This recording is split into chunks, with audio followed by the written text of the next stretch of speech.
My uncle kept a photograph face down against the wall, the one that faced the town. Side of the house where morning came first. He had turned it years ago, the worst of what it showed him every day, too much. For a morning he turned it without much. Keep turning, some images are only safe in reverse.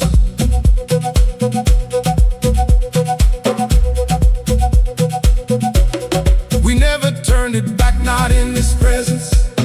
The frame sat there accumulating the essence of whatever the agreement was around it.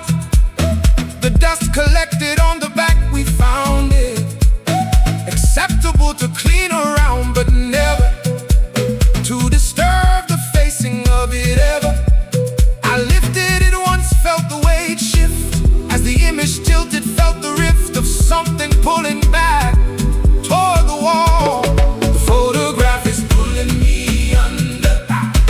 I can hear the wall side thunder. A face too much for morning turned away for years until the years became the way. Face for me, what I have turned from the light. Photo wall, face turn.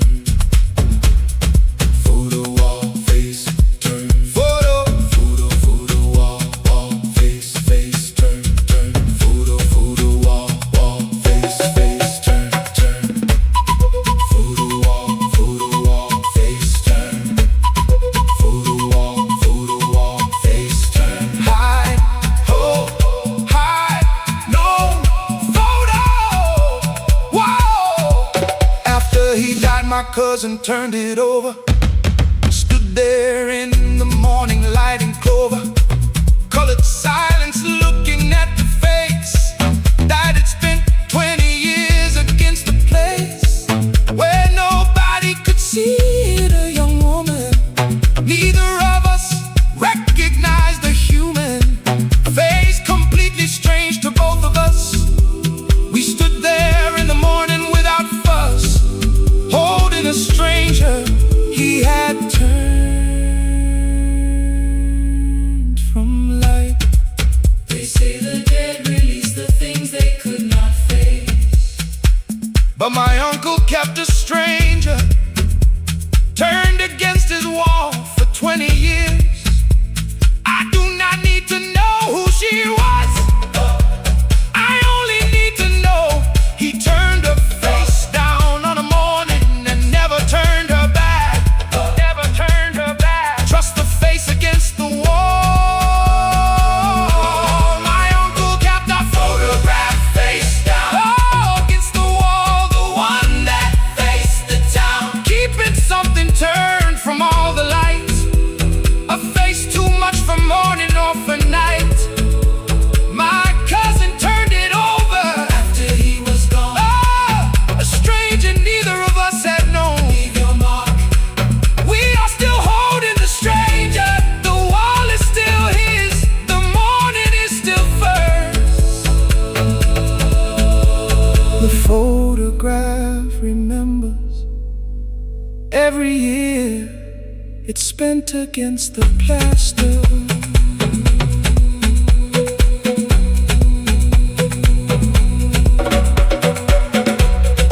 Photo wall,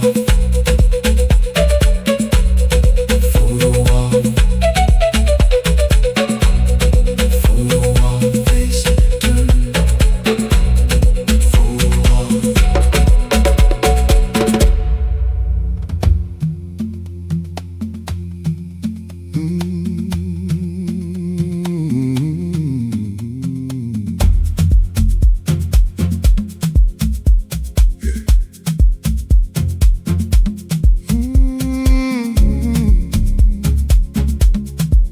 Road dry, think clear.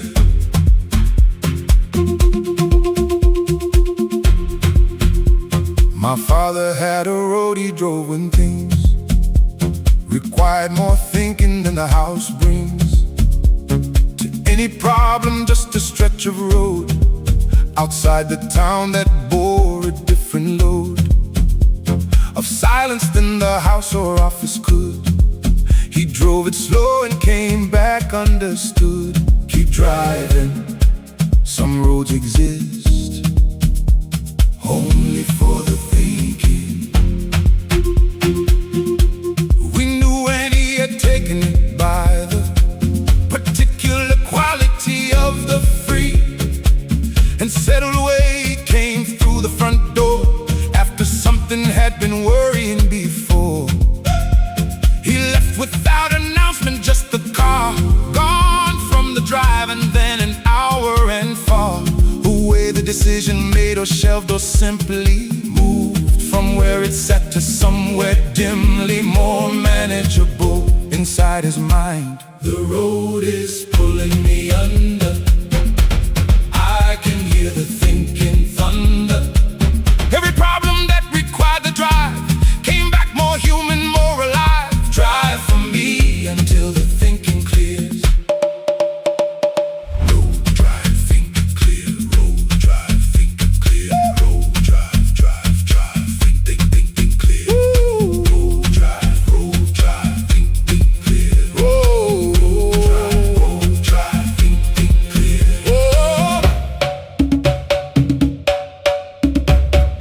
Move, settle, move, known. Road drive. Move, settle, move, known. I found the road by accident one evening, a wrong turn in a week that needed leaving behind me, and I recognized the stretch, the way you recognize a face, the fetch of something familiar in the hedgerow and the particular curve. I drove it and felt what he must have felt, the way the road took something from the thinking and the load became distributed differently. They say the dead release the roads they drove for clarity, but my father left his thinking road in my wrong turn. I do not need the problem to be solved by the driving. I only need the road and the hour and the coming back through the door. The coming back through the door. Just the thinking road. My father had a road he drove when things required more thinking than the house brings to any problem that had grown too large. For rooms he took the car and took charge. I found it on a wrong turn, felt him there in the hedgerow and the particular air. Leave your mark. We are still driving it.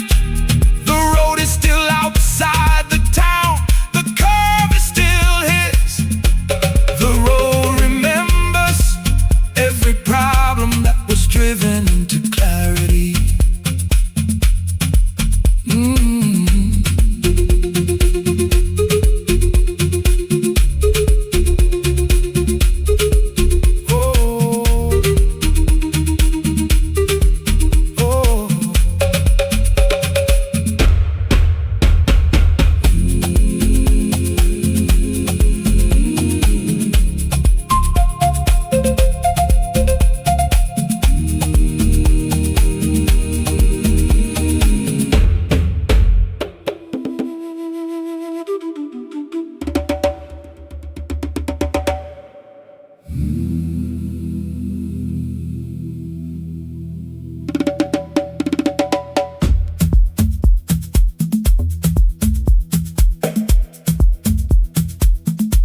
My grandfather planted an orchard at 70, not for himself entirely, but for the plenty of whoever came after.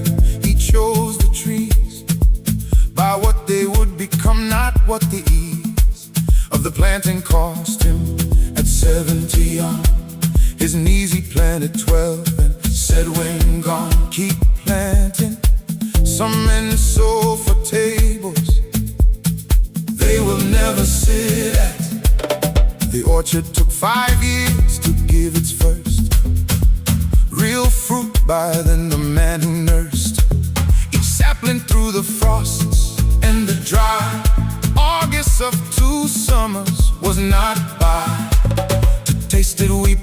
the first apples in a September that arrived without him in the equation of the harvest he had built. We stood beneath his trees without the guilt of eating what he planned to tasting what he meant. The orchard is pulling me under. I can hear the harvest thunder. He planted 12 trees for a table he would never sit at. For a September he would not taste grow for me into fruit. Orchard, plant, harvest, wait. Orchard, plant, harvest, wait. Orchard, orchard, plant, plant, harvest, harvest, wait. Wait, wait. Orchard, orchard, plant, plant, harvest, harvest, wait. Wait, wait. Orchard, orchard, plant, harvest, wait.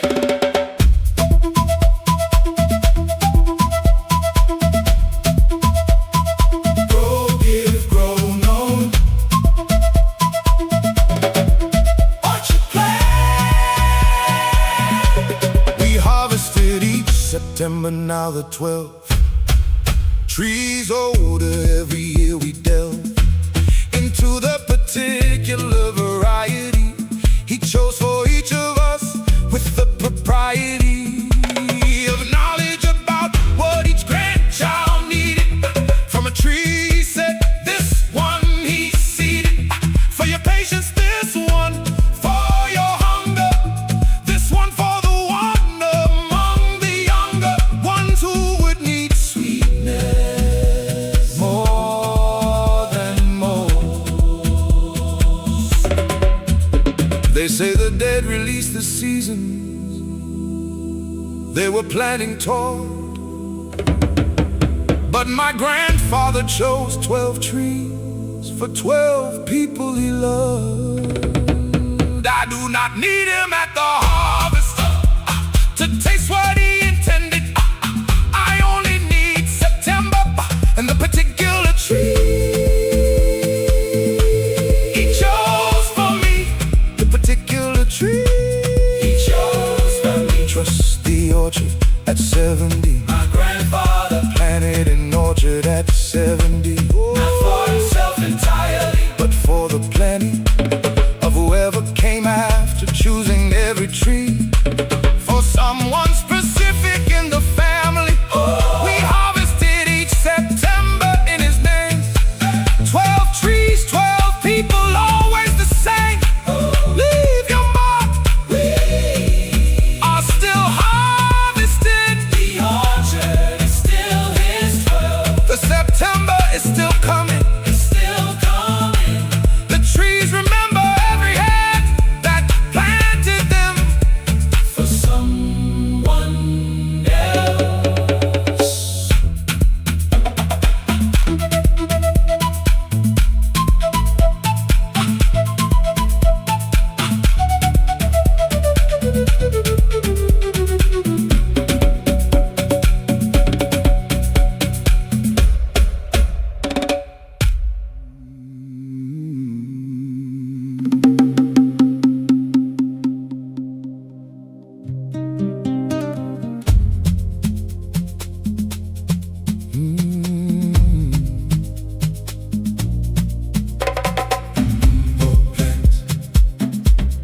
Spring trust. Bobo plant. Spring trust. Bobo plant. Bobo plant. Spring trust. Bobo plant. Bobo. My grandfather planted bulbs in October, the year he died not sober to the knowledge of what was coming. Just a man with bulbs and soil and the trust that spring would find them where he put them down. He planted 60 bulbs across the brown. Keep planting. Some men plant for springs they will not see. He planted them the way he always had, on his knees regardless of the bad hip that had been telling him for years to find another way through all the tears of clay and coal. He pressed each one in deep, said the bulb needs to go further than you think.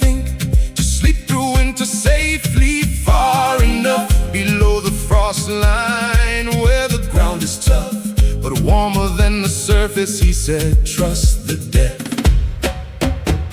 The bulbs are pulling me under. I can hear the October thunder. 60 pressed into the ground and fall by a man who would not see the spring at all. Plant for me below the frost line. Plant and spring trust. Bulb, plant, spring trust. Bulb, bulb, bulb, bulb, plant, plant, spring, spring trust, trust, trust, trust. Bulb, plant, spring trust, trust. Bulb, bulb, plant, spring trust. Bulb, bulb, plant, spring trust. Bulb, press, keep, press, no. Bulb, plant. The spring came and they all came up every one of the 60 in the February.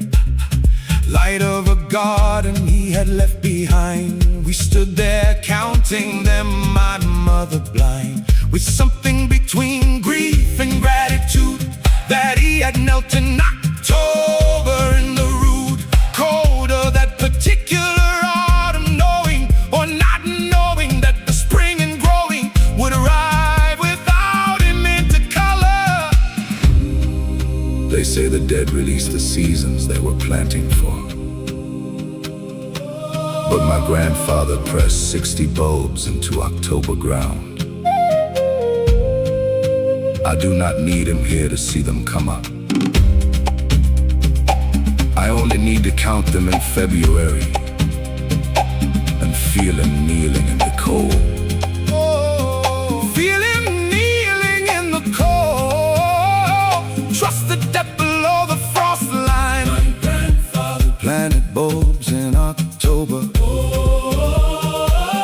The year he died, not knowing what was coming over the horizon. Pressing 60 into ground, trusting spring to find each one he found.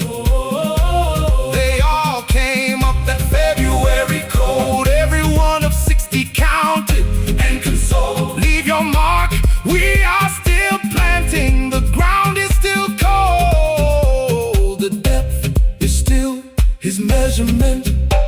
The bulbs remember every October hand that trusted spring.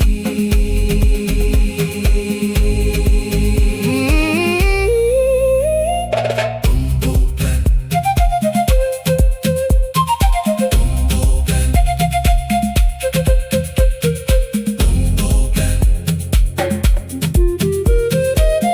Bulb plant. Bulb plant.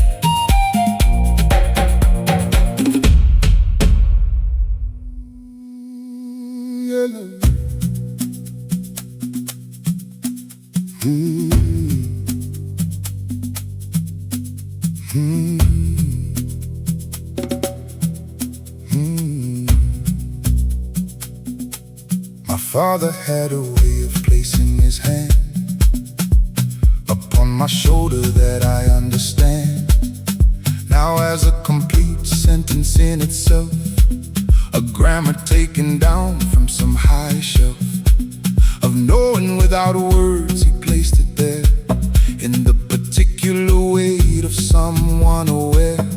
Keep placing. Some hands say everything the mouth cannot. He did it when I failed at something, when the world had handed me a result, and then withdrawn before I knew what to do with it. He placed his hand and let the weight of it do a language in his mouth could not. The shoulder held the hand held what? He felt about my failing, and his face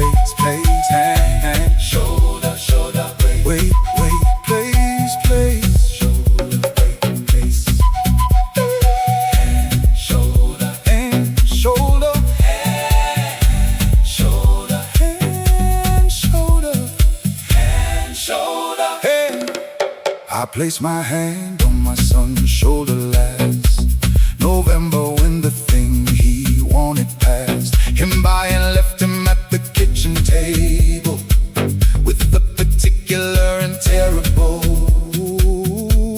stillness of a young man newly taught that wanting something hard is not the fault. Guarantee of getting it I felt.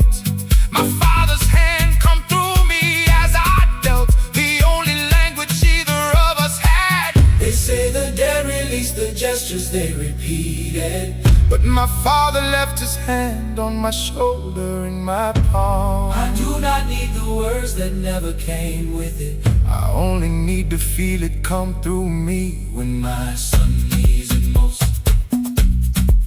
When my son needs it most. trust a placed hand. My father had a way of placing his hand upon my shoulder that I understand. Now is everything he could not say out loud. A weight that made the failing less of a shroud.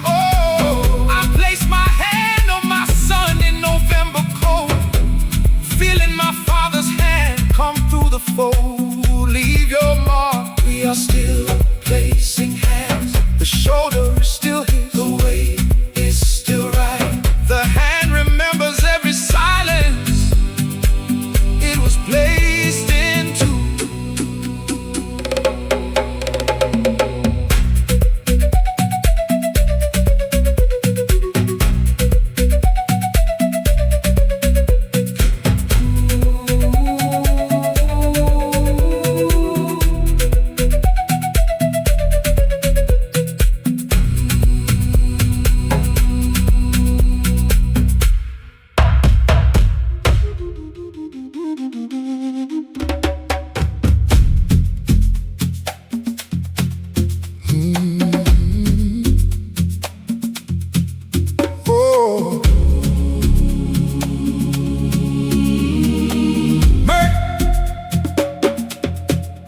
My grandfather did not come home one night.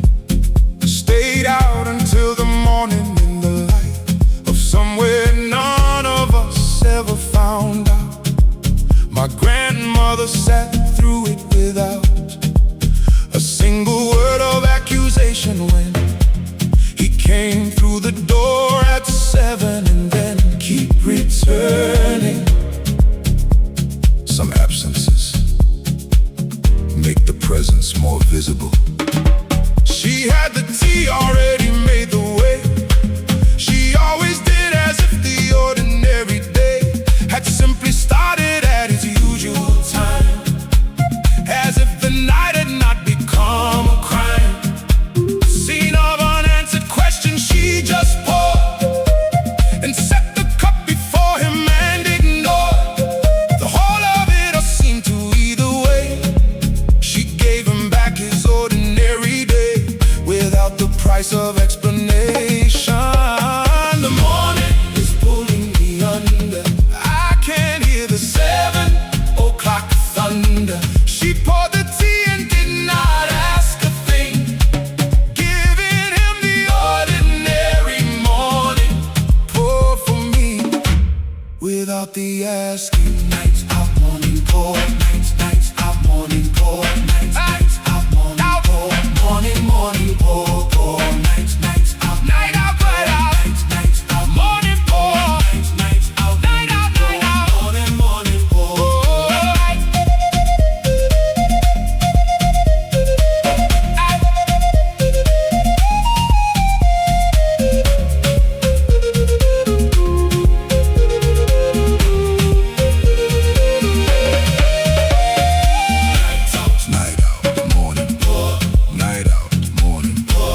the question stayed unmasked by either of them.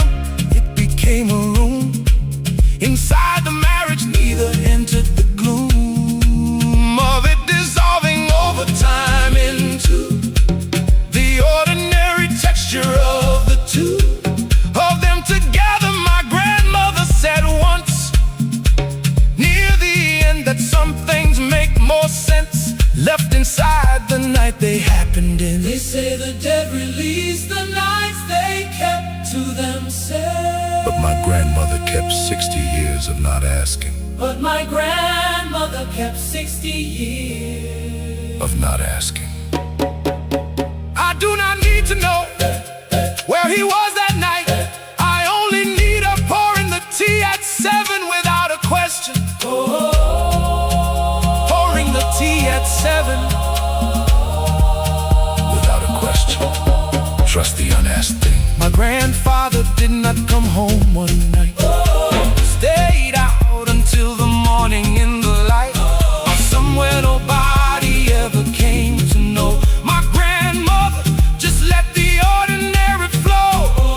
She poured his tea at 7, set it down. The most generous silence in the town. Leave your mark. We are still not asking. The cup is still poured. The 7 is still his. The morning remembers every question. She decided not to speak.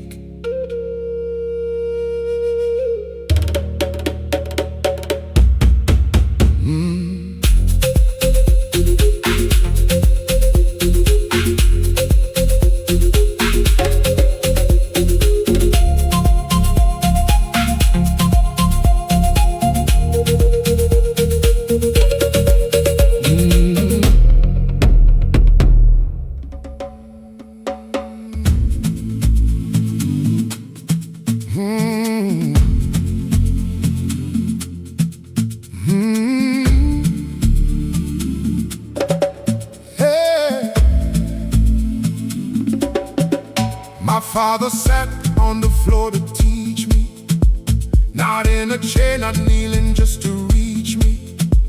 At the level of the thing itself, he put his back against the door beside my foot, and showed me slowly twice, then watched me try. Did not reach in when I got it wrong, stood by. Keep trying. Some fathers know the difference between helping and watching. The lace kept slipping in my fingers small. Against the task he sat there through it all.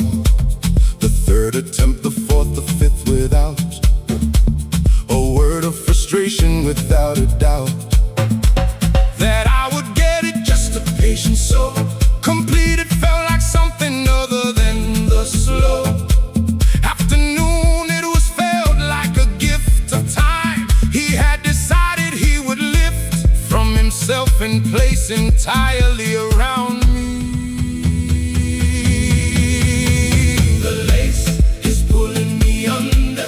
I can't hear the floor sitting thunder.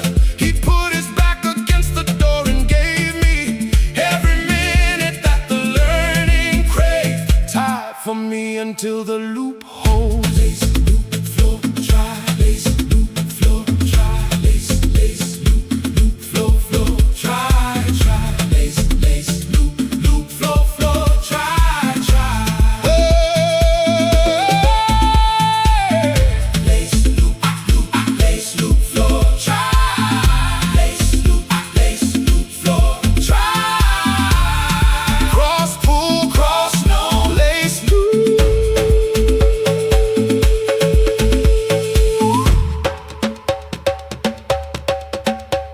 I sat on the floor last Tuesday morning, my daughter beside me without warning, having decided she was ready now to learn the thing I showed her how. Exactly as he showed me back against the door beside her foot, the recompense patience of a parent on the floor, giving all the time the learning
grandfather fell asleep, holding my hand, in the hospital the last weekend.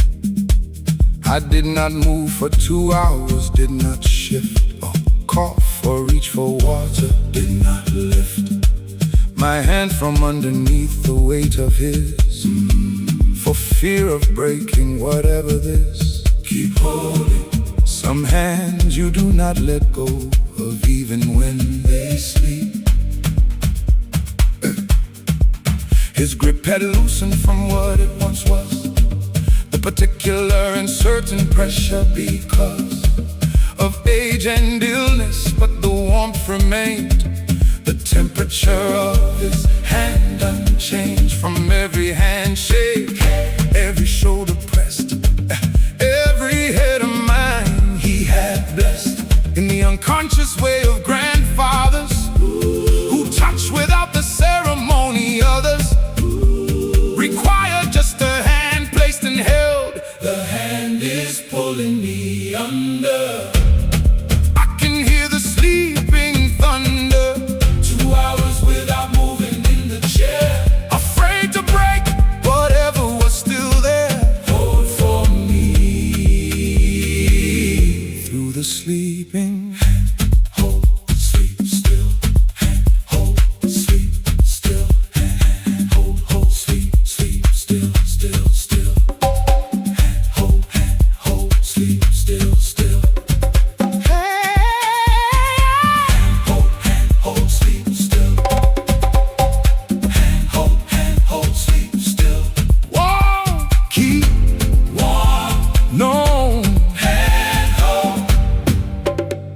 He woke after 2 hours, looked at our hands, still joined and said nothing, understands the time the way the body does, he said. Some things you hold because the thread between the holding and the letting go is thinner than you think, he said. You know when not to move. I sat there in the chair with pins and needles in my arm, aware that I would trade the pain for that again. They say the dead release the hands they held at the end, but my grandfather held mine for 2 hours while he slept. I do not need the grip to be as strong as it once was. I only need the warmth of it and the 2 hours of not moving. The 2 hours of not moving. Trust the sleeping hand. My grandfather fell asleep, holding my hand, in the hospital the last weekend. I sat there for 2 hours without a move, afraid to break whatever we were in the groove. He woke and looked at our hands, still joined and said, some things you hold because the thread leave your mark. We are still not moving. The chair is still hospital. The warmth is still his. The hand remembers every hour it was held through the sleeping.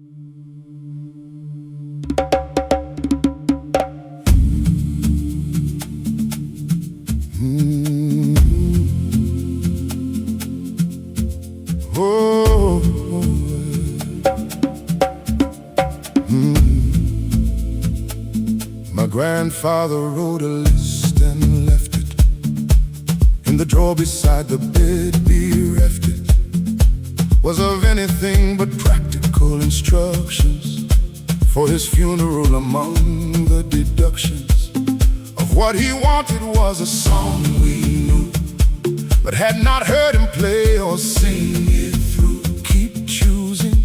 Some men plan their last room with great care.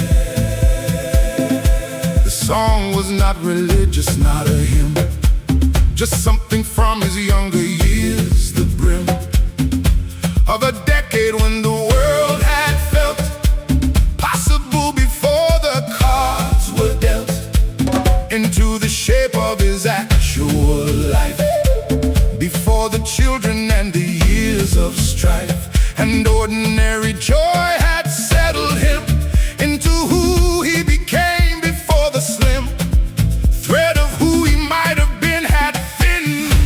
The song is pulling me under, I can hear the funeral thunder. He chose it decades before the day arrived, a younger version of himself that had survived. Play for me the song he left instructions for. Song list, draw, choose. Song list, draw, choose. Song list, draw, choose, choose. Song list, draw, choose, choose. Song list, draw, choose. Song list, draw, choose, choose. Song. Right near, right low. Song list. We played it and the room did something strange. It did not grieve exactly, more a range of something between recognition and surprise, that he had known before the hand of age had reached him. What he would want heard above his body, not a prayer, not a word of scripture, just a song from long before we knew him, that he carried to the door of his ending and said, play this when I go.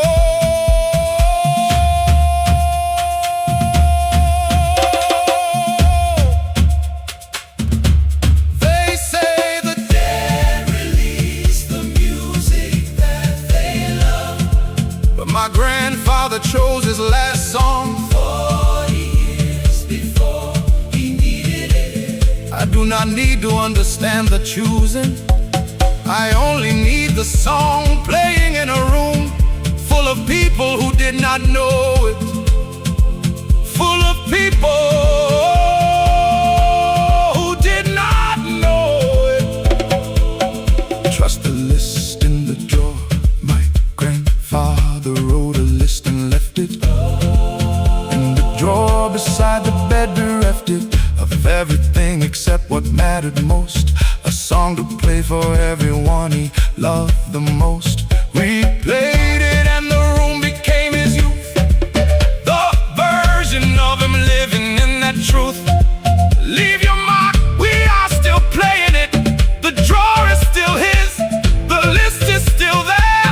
The song remembers the young man who chose it for his ending.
My grandfather kept a corner of the yard, deliberately unmowed, deliberately hard.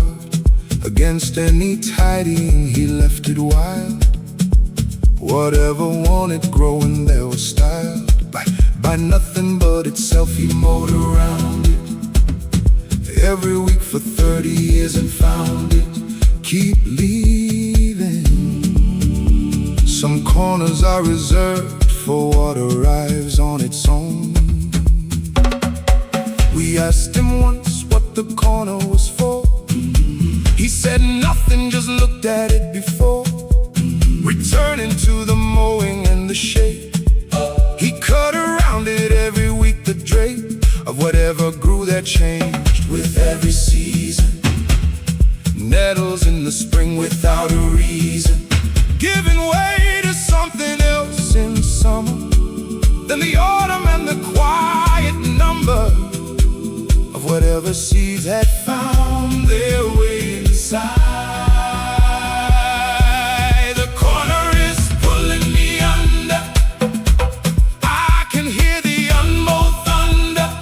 30 years of leaving something wild within the tidiness he reconciled. Grow for me in the corner of the yard.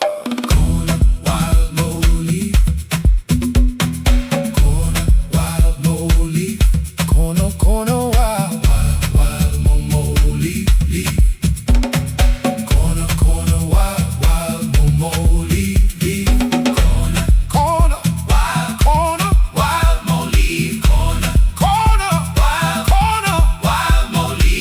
Let grow, let know. Corner wild. After he was gone, we almost tidied it. The first spring of the after almost fitted it into the mowing pattern, almost closed. The wild corner down, but something opposed itself inside each one of us. The mower went around it, still the way is slower. Instinct overrode the practical. We left it wild in the sabbatical. Corner kept on growing into itself. They say the dead release the choices that they made without explaining. But that corner kept its wildness through our first spring without him. I do not need to know what he was leaving it for. I only need to mow around it the way he always did. The way he always did. Trust the unmowed corner. My grandfather kept a corner of the yard, deliberately unmowed, deliberately hard against the tidying, leaving something space to be entirely itself in its own place. We almost mowed it that first spring and stopped. The mower going round it like he dropped. Leave your mark. We are still going around it. The corner is still wild. The nettles are still his. The yard remembers every week he chose to leave it.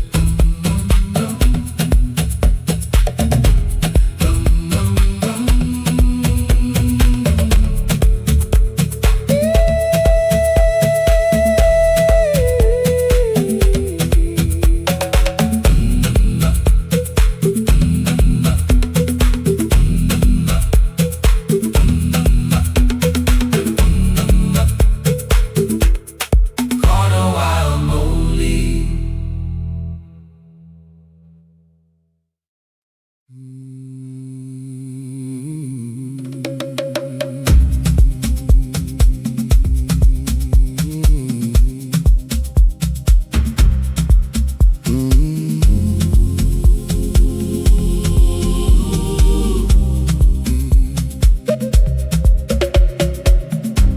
My grandmother's hands never stopped moving through 90 years of living and improving.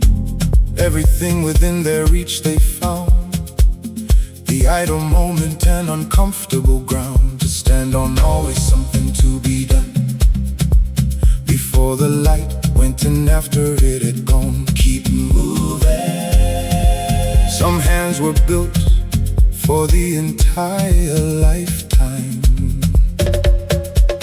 We try to sit her down in the last years, give her the rest that comes before the fears of ending. She accepted it for minutes, then her hands would find the nearest limits of whatever task lay close to them, a thread to pull a crumb, to clear a fold, to spread back flat across the surface. Her hands moved through every conversation they approved of, nothing idle, nothing left undone.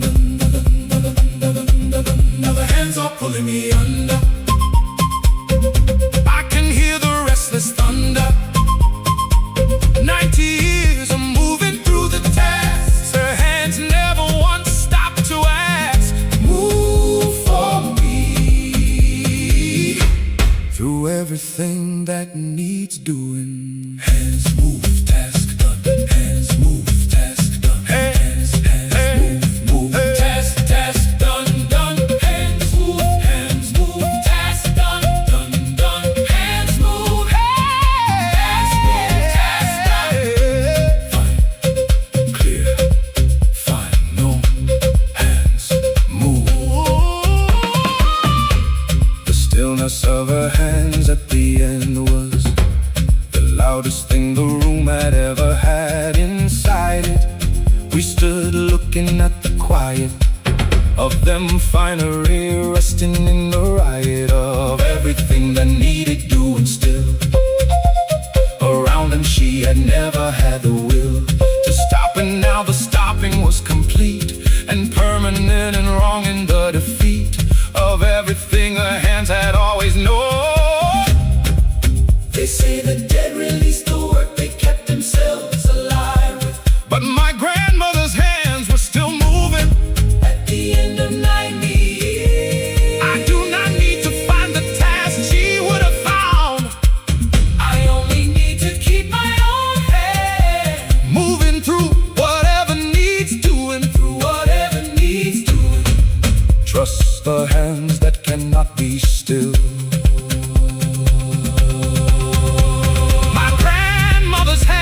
Never stop moving. Through 90 years of living and improving, finding in the doing something true, a life that measured itself in what it worked its way through.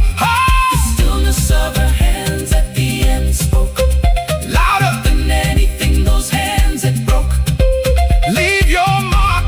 We are still moving. The task is still there.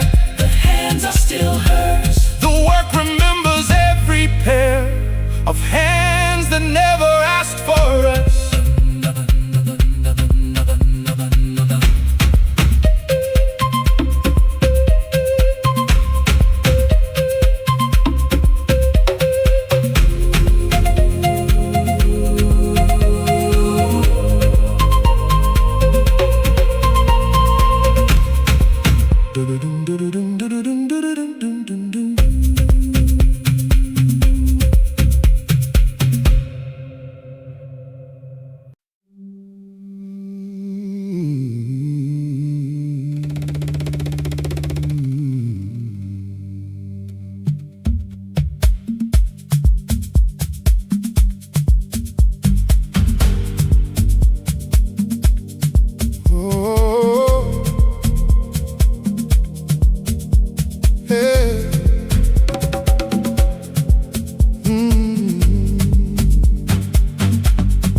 Father made pancakes every Sunday morning, without announcement, without any warning.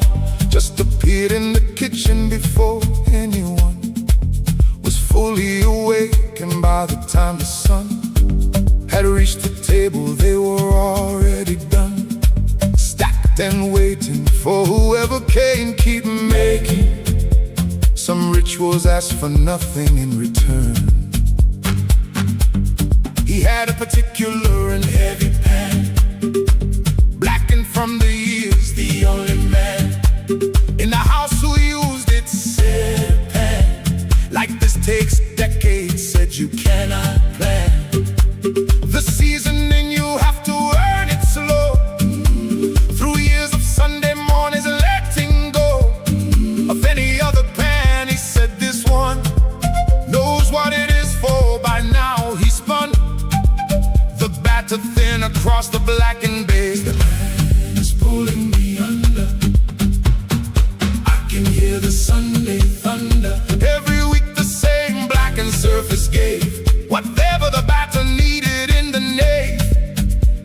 kitchen that became a church on Sunday. Sunday me, Sunday me, Sunday, Sunday me, Sunday, Sunday me.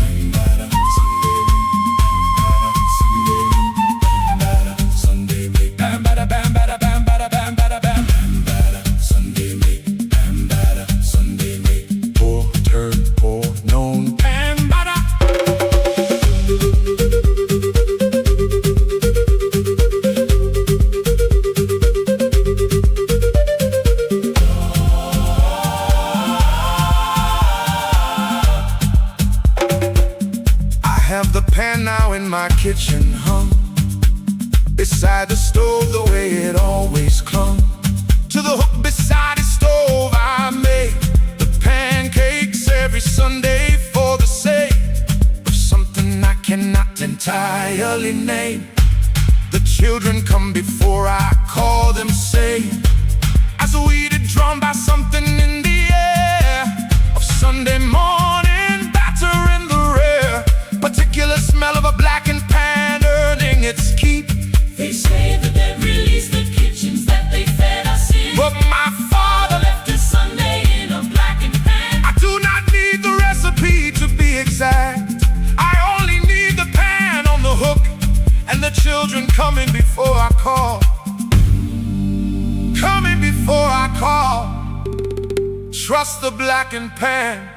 My father made pancakes every Sunday morning, without announcement, without any warning, appearing in the kitchen before the light had fully found the house, had found its right. My children come now drawn by the same smell, the pan still knowing what it does so well. Leave your mark, we are still making them. The hook is still his, the pan is still black. The Sunday morning remembers every batter he poured into it. Sunday me, Sunday me.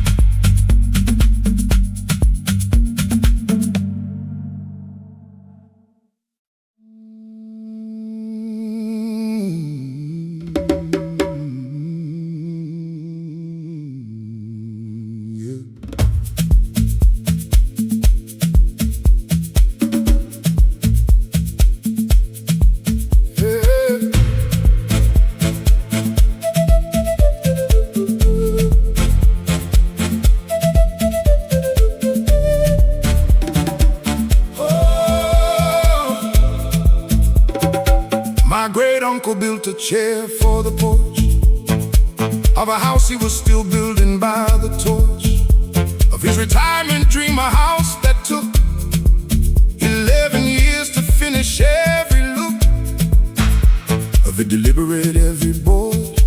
He cut himself the chair, came before the floor. Keep building. Some men build the city before the house is ready.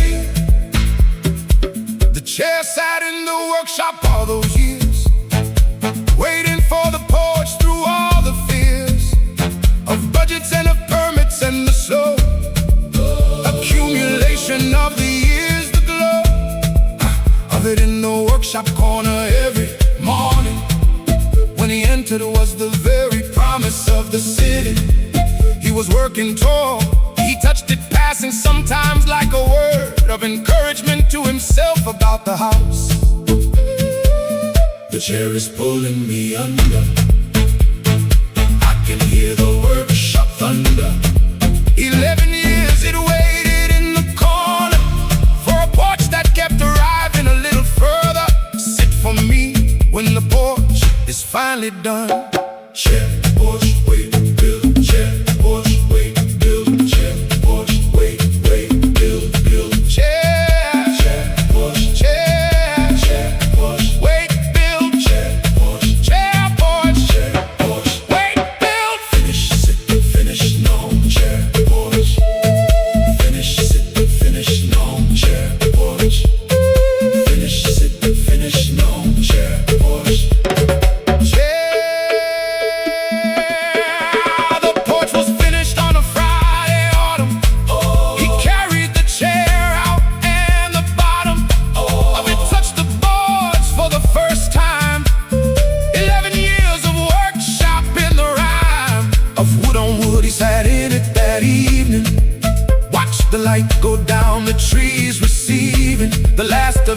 said nothing to anyone, just sat until the dark had fully come, and then went in and left the chair outside. They say the dead release the dreams they finally lived, but my great uncle sat in that chair one Friday evening after 11 years.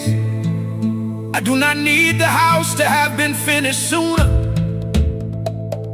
I only need to know he sat in it before the dark came, and it was enough. Before the dark came, and it was enough. Trust the chair that waited 11 years. My great uncle built a chair for the porch of a house he was still building by the torch of retirement, keeping it in the workshop corner, getting closer every year to the morning. He carried it out on a Friday and sat, the light going down, and that was that. Leave your mark, we are still building toward the city.